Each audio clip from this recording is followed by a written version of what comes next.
This episode, the cable guy syndrome. When you think about having the cable, yeah, you like that, don't you, Johnny? When you think about having the cable guy come out to install cable, folks, what do you think about? Yeah, we don't want to talk about that. But in this episode, the Handyman Pros discuss the perspective of the homeowner and how not to be the cable guy. Welcome to the Handyman Pros radio show. Home improvement and maintenance tips from the pros. Thanks for listening to another edition of the Handyman Pros radio show, where our goal is to help save you time, money, and aggravation on your home maintenance and repair. This edition's entitled The Cable Guy Syndrome. To help me explain, I'm here with my ever-cheerful co-host and old buddy, John. John, you had the cable guy come out this week. Yep, and just to, as to be expected, it's the cable guy syndrome, which means that you never know when they're going to show up. Yeah, exactly. And I do want to make one statement in advance. This is not Larry the cable guy here, right now. Just me. No, just not Larry the cable guy. Yeah. No. So anyway, yeah, but the cable guy did not. So tell the story, Johnny, because your story is so typical. That's the point, right? Well, the thing that bothers, the thing that bothers, especially from if anybody out there, you guys are sales guys, at least from my experience, one of the worst thing is not knowing. Okay, in a sales situation, but and it's the same as a homeowner, right? Yeah, it's no different, right? It's no different. It's not knowing, and it was just they give you a window of 4 hours. Well, you never know when that window is. I mean, they might say it's from 8 to 12, but it might be 2 o'clock by the time they come, and it's like who. Where there's no way to communicate with them, and did your guy show up? When did he show up? He gave you a 4-hour window, He right? did show up. He did show up. But the thing is that with this day and age, they should be able to say, okay, at 8 o'clock, I can touch base with everybody I'm going to see today. Hey, I'm on my way, or I've got this other job, or at least keep me in the loop. If you have any questions, here's how you can get a hold of me, so on and so forth. And that got me to thinking, right?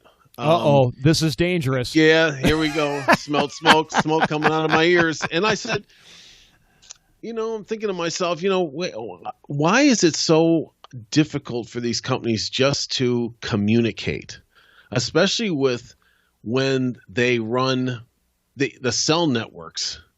In some cases, yeah, big companies, right? And it's just amazing, it's like, right? Ugh. They know who I am. They know my number. They can text me.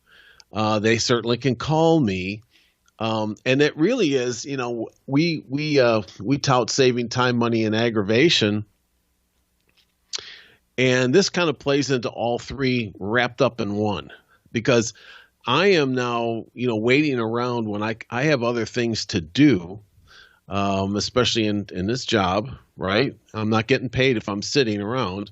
Number one. Number two is I've got things to do for my own home that I need to get going. But I hate waiting around.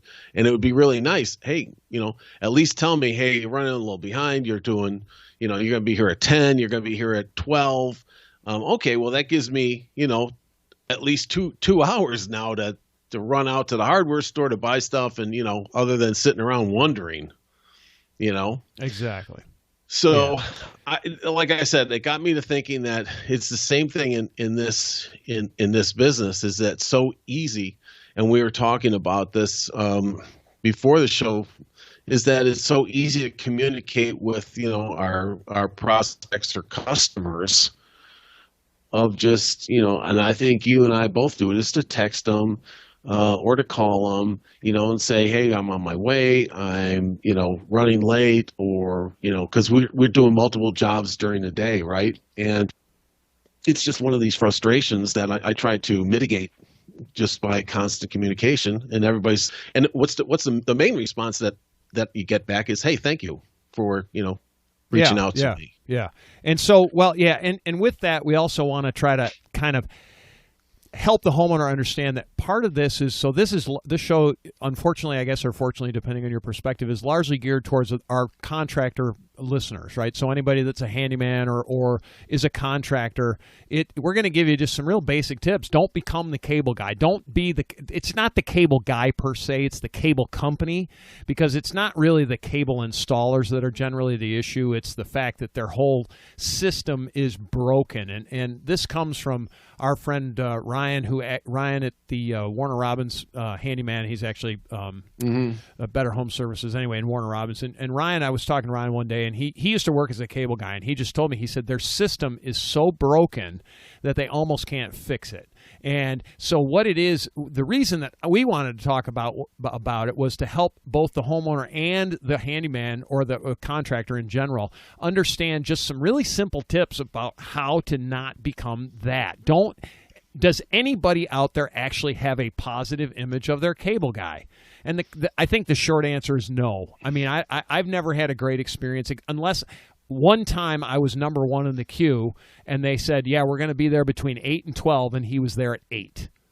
Mm-hmm. And past that, never again have I had somebody ever even be on time. I mean, they never even make the window. And it's abysmal customer service. It's abysmal. And it's to your point, John, it's incredibly frustrating when you're sitting there going, I have other things to do. I've got stuff. There's stuff. I need, whatever, right? I mean, it doesn't matter what you've got to do. You got things to do. And it's the not knowing. It's like, is the guy going to show up? Well, I don't know.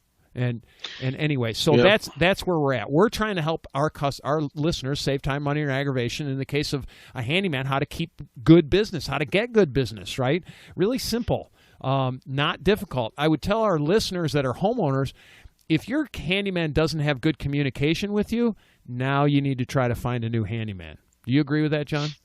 Well, that yes, in part, but the other side is, you set the expectations with each other, right? And I think that just alleviates everything. We've done some, hiring contractors in the past, and and it really became that setting expectations lowers stress, right? Right. And one of the things that's is very stressful is not knowing when somebody's going to show up, because everybody's got something to do, and if you're in the conversation at the very beginning of you've got an issue with the house and you're looking for somebody to help you, I think one of the questions is I'd really like a way to communicate with you, because I might be busy, something might be coming up, I might have family issues. Or personal issues that I might have to communicate to you, and you might be running a little late and you need to communicate with me. And I think that having that conversation, kind of clears the deck, right? That there's no mutual mystification of how can I get in touch with somebody and what is that method? So I think if that expectation is set up front, then, everybody understands each other, that at least I have a pretty good picture here of, how to communicate with you, how to talk, about my time schedules and things like that, so that, you feel comfortable with when I'm going to be coming over there. And that's a two-way street, right, John? I mean, right. So that's what I'm saying. That's what I'm saying from the homeowner perspective. Exactly. Because I know I've had some of my when I do this with my customers, and I know you do the same thing, but I've actually had the conversations, and I say, gee, I want to be there right about 9:00, and they'll say, well, I have to run my kids to school, or I've got to, they've got something to do, whatever it is, and is it going to be okay if you come a little earlier or come a little later? Either way. And it's like, sure, it's not a problem. We can adjust. But that's a two-way street, right? So it's not, I don't set the arbitrary number necessarily, but I do try to work it into my schedule as to what works best. And then that way, so that's an expectation on both parts, right? It's a win-win. And if they have something to do, I'm okay with that. That's not a problem. Or we set up some way, can I get into the house? Or you make arrangements, right? And you just got to it's got to be two-way. The customer has to be involved. It's a two-way street. Communication is a two-way street.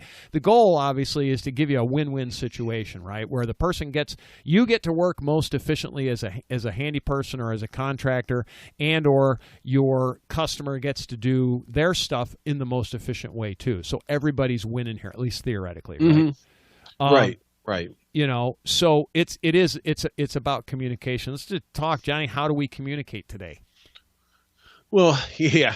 I mean, everybody's got a cell phone. I mean, let's just face it, right? 99% of the people have it. So, I generally, all my customers, my prospects are texting me.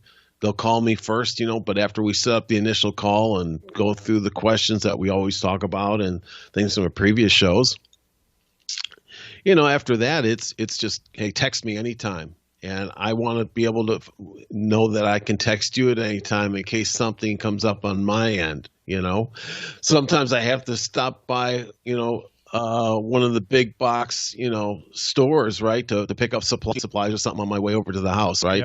Yep. And who knows how you're going to get, how much time you have to spend in some of these big box stores trying to find these things. So, you just want to just have that avenue, right? So it's, once again, it's by the phone, and that's basically everything that I use all the time. Sometimes I will email me. The issue with email is that it kind of sits there on my end, and that's my bad. I respond to text, quicker because it alerts me. I don't have it set up that way for email because I get too many emails. Yeah.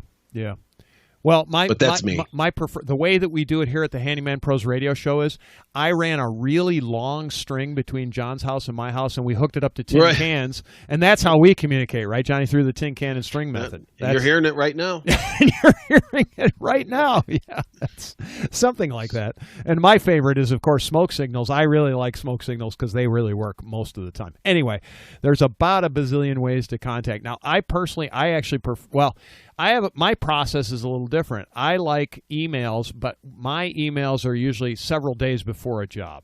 So I usually like to have a scope of project, and I usually send my customers an email around Saturday or Sunday the week of the job. This is just how I do it. It just works for me. And it's like, has anything changed as far as what we had discussed as far as the job goes? And then they put it in writing. And the reason that I like to do that, John, is A, it gives me time to plan in advance, but the other thing is it gives me a written record better than a text, because sometimes, as you know, going backwards to scroll through the text to figure out what you had to do can be problematic. Not problematic, but it takes more time than I want to spend on it. I agree with you. I agree with you. I think both of them work together. I think the text is a text message, or especially a phone call is that those last minute issues that might come up. Yeah, and any number of things, right? I mean, any number of things could be anything. So. Right. And I just, I always have that conversation with folks. I just like to lay that out there, just so that they can always get a hold of me, and I can always get a hold of them. And I've never had a problem. I just, when going back to the beginning of the story here, and the cable guy, is that I just thought I'd bring this out just so that, we weren't the cable guy. Yeah, because we all get frustrated. It was very frustrating. Yeah, it's frustrating. It's incredibly frustrating. And it's not a good, as they say in the marketing world, it's not a good customer experience. Not knowing is not a good customer experience.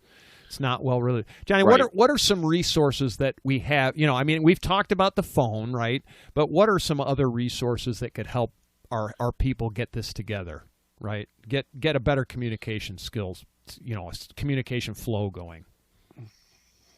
Well, obviously you're gonna. It's a scheduling thing. Everybody's looking to put their schedule together. Obviously, you and I both, we share a calendar. We do a Google shared calendar. Okay. Right. So we know what everything is going on. When I can talk to you if I have an issue. Or if I've got something else going on that I need your help, and so on and so forth, and it gives me a way to look on a schedule very quickly to satisfy the requirement, going into a new job or a continuing job. Yeah. Once again, it was the cable guy kind of syndrome. When I went through this last week or whatever it was, I kind of got to thinking about how sloppy this was. Yeah, and it's on their part. It was just like you're taking people, it